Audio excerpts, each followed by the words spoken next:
na morte de um dos pais, o outro continua a gerir todo o patrimônio?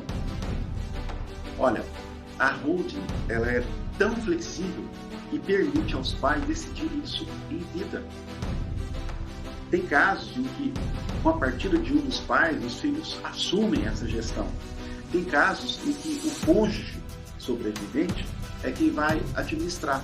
E tudo vai depender da vontade dos pais, que é definido previamente, porque os pais eles são soberanos em qualquer decisão sobre a holding. Outra questão interessante é como fazer a holding familiar quando o patriarca já doou o imóvel para o filho e o restante dos bens iria para o outro filho e a esposa. Olha, neste caso pode ser feita a holding familiar normalmente, considerando, muito importante isso, o equilíbrio na legítima. Vamos esclarecer o que significa legítima para facilitar a resposta da questão seguinte. A legítima, ela é aquela parte da herança que o titular do patrimônio não dispõe livremente. Por quê? Porque a lei reserva essa parte para os herdeiros que são os ascendentes, né? Pais, avós, etc. E os descendentes, os filhos, netos, etc. E o cônjuge. Aqui é importante destacar que também na holding você deve preservar a legítima. Contanto que você garanta os 50% para a legítima, o restante o pai pode distribuir, né, como e para quem ele quiser. Ele pode, por exemplo, contemplar um sobrinho para privilegiar algum sobrinho que tem um carinho especial. Ele pode, inclusive, privilegiar um dos filhos que por alguma razão o pai entenda que ele mereça, além da parte que lhe cabe na legítima. Na holding, é como se fosse um testamento, com a vantagem de que se resolve isso em vida. Por quê? Porque todos assinam um acordo de sócios, onde a distribuição fica estabelecida sem os riscos de questionamento da justiça, como no caso do testamento.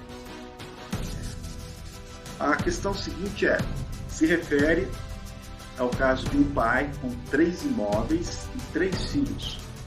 2 são do primeiro casamento e um filho do segundo casamento.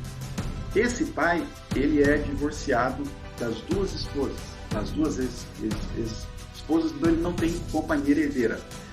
Os dois primeiros filhos, eles não entram em acordo com o segundo filho. E não há chance, segundo o pai aqui, não há chance de serem sócios em uma empresa após a morte do pai. E os 3 imóveis, ele complementa ainda, os 3 imóveis têm valores similares e todos eles superam os 15,6% do patrimônio total, que seria o percentual da legítima, que a gente mencionou anteriormente. Como proceder nesse caso? Então, veja bem, olha a flexibilidade da holding. A gente pode criar 2 sistemas ou deixar reservado fora do sistema ao qual pertence a holding a parte legítima do terceiro filho pertencente ao segundo casamento, para que ele possa inventariar depois. Por quê? Porque isso vai respeitar o direito dele à legítima e garantir que o sistema não seja desfeito posteriormente. Aliás, isso também pode ser feito nos casos em que tem um filho fora do casamento e, eventualmente, os familiares entendam que este filho aí, ele não deva participar da holding. Então, note que a holding, ela não está ferindo o direito deste filho à legítima. O sistema pode reservar a parte do filho dentro ou fora dele, contanto que ele não seja preterido ou desrespeitado no que é seu no direito. Ok? Quer saber mais? Clique no link que aparece na descrição desse vídeo para saber como evitar que seus filhos passem pelo terror do seu inventário. E aí, vai procrastinar ou vai resolver?